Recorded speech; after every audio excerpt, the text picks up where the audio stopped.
भारत की आज़ादी के ठीक बाद देश तेजी से औद्योगीकरण की तरफ बढ़ रहा था। फैक्ट्रियां खुल रही थीं, लेकिन एक बड़ा सवाल था, इन फैक्ट्रियों के अंदर का माहौल कैसा होगा? क्या मजदूरों के हक की कोई बात करेगा? यहीं पर साल 1948 में एक बहुत ही अहम कानून सामने आया, फैक्ट्रीज एक्ट। ये सिर्फ एक कानून नहीं था, बल्कि ये भारत के लाखों मजदूरों के स्वास्थ्य, सुरक्षा और सम्मान को सुनिश्चित करने का एक तरह का वादा था। चलिए आज इसी कानून की गहराइयों में उतरते हैं और इसके जरूरी पहलुओं को समझते हैं। तो जब हम कहते हैं कि एक फैक्ट्री सुरक्षित है, तो इसका असल मतलब क्या होता है? क्या सिर्फ हेलमेट पहन लेना या मशीनों से बच के चलना ही काफी है, या फिर कुछ और भी है? हम देखेंगे कि 1948 का ये कानून हमें बताता है कि एक सुरक्षित और कह सकते हैं एक मानवीय वर्कप्लेस की परिभाषा इन सब चीजों से कहीं ज्यादा गहरी और व्यापक है। तो इस पूरे कानून को आसानी से समझने के लिए हम इसे 5 हिस्सों में देखेंगे। सबसे पहले ये कानून लागू कहाँ होता है, यानी एक फैक्ट्री है क्या। फिर इसके 3 सबसे मजबूत पिलर्स, हेल्थ, सेफ्टी और वेलफेयर। और आखिर में हम युवा मजदूरों के लिए बनाए गए खास नियमों पर भी एक नज़र डालेंगे।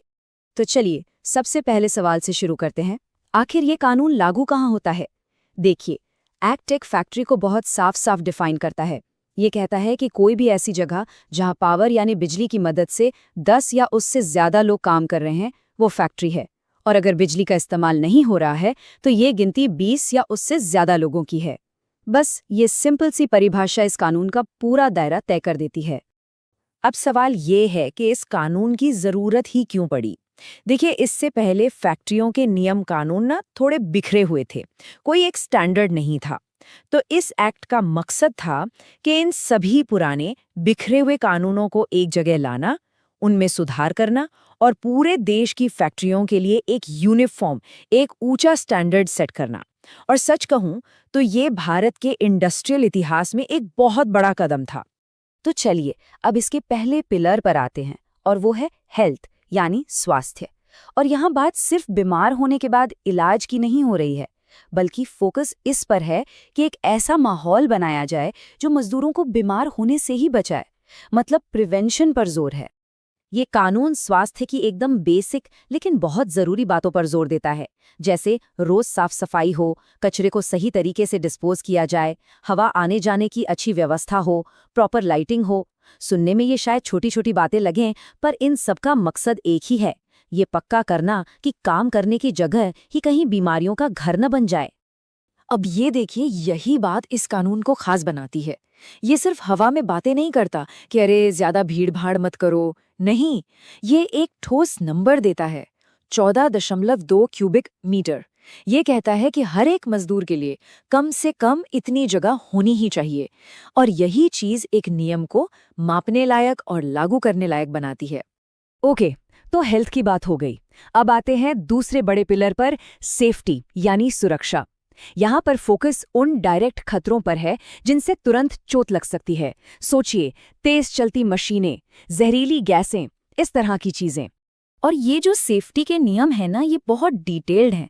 जरा सोच कर देखिए, हर चलती हुई मशीन के आसपास फेंसिंग लगाना ताकि कोई हाथ ना डाल दे। ये पक्का करना कि फर्श या सीढ़ियां फिसलन वाली ना हो।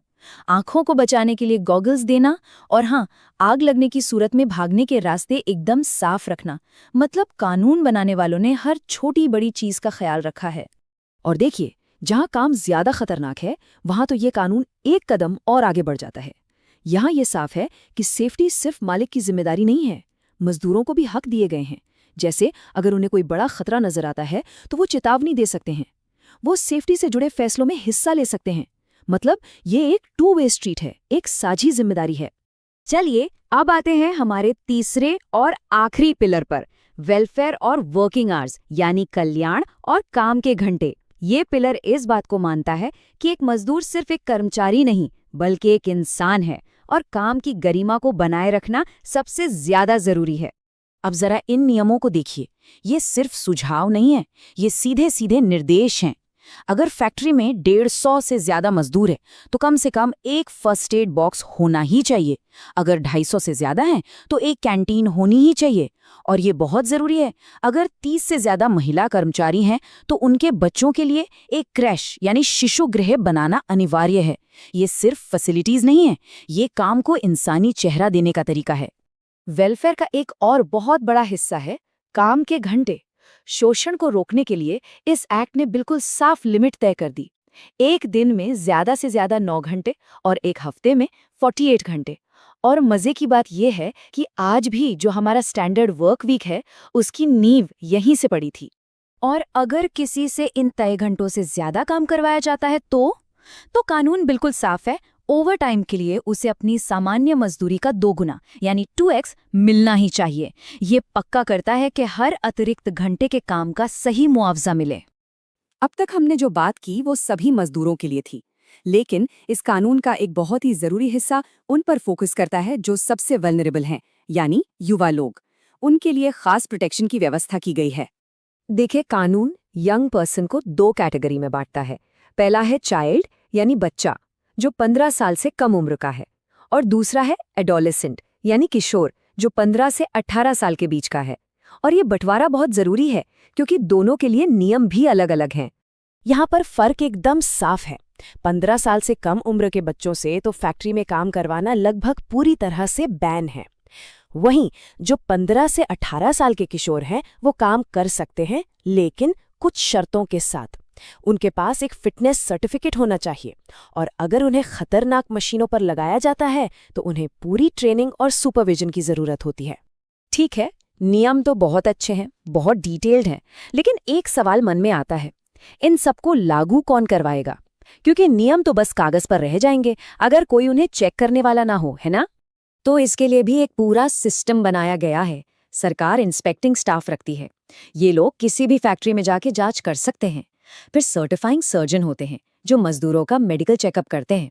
और सबसे जरूरी, अगर कोई इन नियमों को तोड़ता है तो उसके लिए सजा का भी प्रावधान है।